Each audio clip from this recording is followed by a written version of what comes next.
Ito yung R8 na white na pinakita natin before na may problem sa body kits, may problema sa alignment. Pero ito na siya ngayon. Nardo Gray R8 by Dating Garage.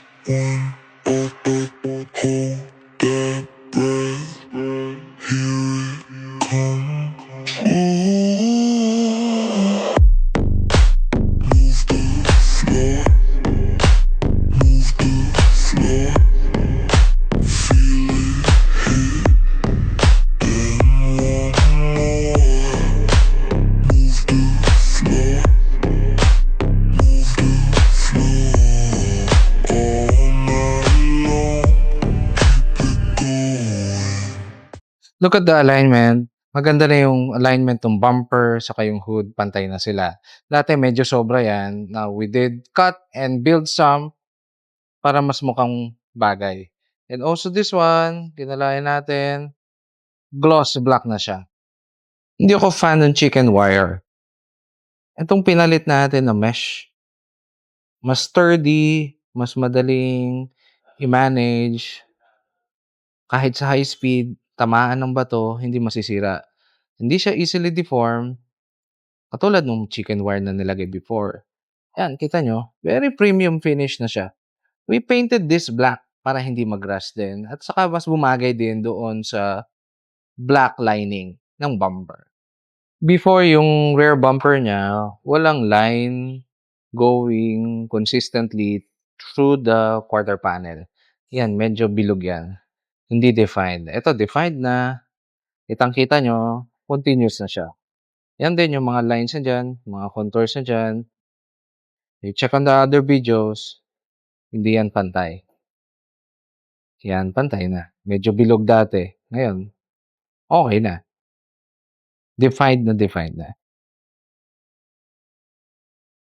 Yan, kahit sa kabila, pareho, consistent yan. Kung ano yung nasa kanan, yun din yung nasa kaliwa. You check this fins, consistent na rin siya. Dati tikwas na tikwas yan. Ngayon, maayos na. The team is still checking on the alignment. May mga adjustment pa. But you can see right away kung how much it has improved from the condition before. We're still working on the detailing. Pero excited tayo. Pakita na rin natin. Itong engine bay niya, yan. Nardo Gray na rin siya. This Nardo Gray, paint code nito sa Audi mismo. Look at that. Smoke finish lens na. Dati clear lang yan. Lang, hindi siya babagay eh. Masyadong iwan yan. So, of course, with the approval of the client, upon discussion, we decided this smoke na lang. We tried this naman, hindi naman siya na-impaired yung clarity niya. Naka-projector headlamps din naman to. Yung ilalim, maganda na. Ano? Hindi na sabog-sabog. And the mesh wire that we put is the same as the mesh wire that we put on the front and all the other parts. Kasi malaki. So, kahit nasa ilalim yan, dapat makintab. Piano black finish pa rin siya. Itong exhaust tip natin dito, yung ganda na, di ba? Dati, they painted this black.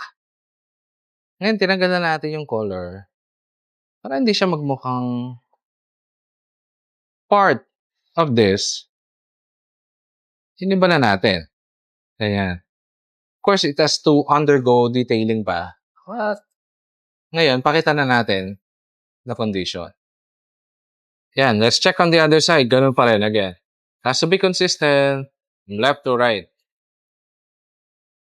We check on the other things that has to be defined. Ito,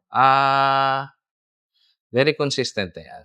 Kita niyo yung mga lines na yan, di ba? Well defined na. Before, hindi.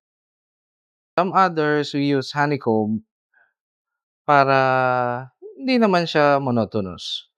At the same time, mas bagay din kasi pag maliliit na vents na ganyan, honeycomb ang inalagay natin.